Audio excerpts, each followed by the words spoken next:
Ja, Andrés, vissulega áttu náttúrulega erfitt kvöld fyrir vændum og þá, já, topplið Gróttu sem búin að vera á toppnum í allan vetur en þessi frammistaða einhvern veginn, þú getur alltaf verið sáttur við það sem að... Nei, ég mjög fúll. Við byrjum illa leikinn, komum svo vel inn í hann, við áttum að vera búin að skora 3-4 mörk viðbót. Það hefði ekkert verið ósanngjarnt 14-12, 14-13 í hálfleik sko. Og við förum bara tiltölulega rólega inn í klefa en við komum aldrei út úr klefann.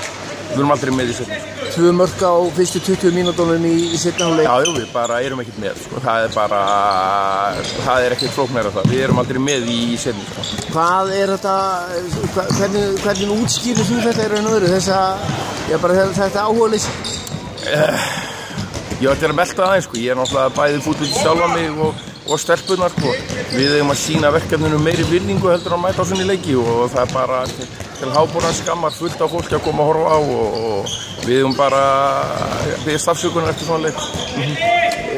Eitthvað sem að valla að taka mikið svo sem jákvæðnum að það er koma tilbaka þarna eftir að tekur leikliði í 5-1. Jú, við jákvæð það að við erum í eitthvað korter að spila allt í lagi í leiknum en það er bara alltaf lítið með neikvæðu hlutina sko.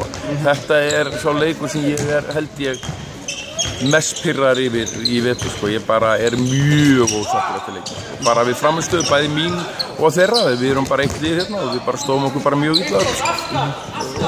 Það undirbúningurinn að kenna eða? Já, ég verð náttúrulega að taka á það mig líka, ég þjálfarinn og ég hef greinilega ekki lagt upp þessi 8 leiki upp vegna þess að ég er ekki að vinna þessu opnum að vinna leiknum og þar af leiðandi hef ég ekki komið skilaboðunum til skila.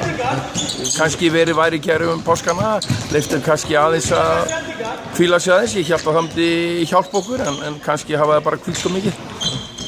En já, mikið að laga fyrir næsta leik, svona til þess að rétta allavega eitthvað á kútum. Jú, við verðum bara að taka æfingar og mæta í Valsheimili, ég menna, annars fáum við bara pappalöggur og setjum á völlin, það er betra að vera með pappaspjöld inn á heldur eins og við spilum núna, sko. Það er bara alveg klart.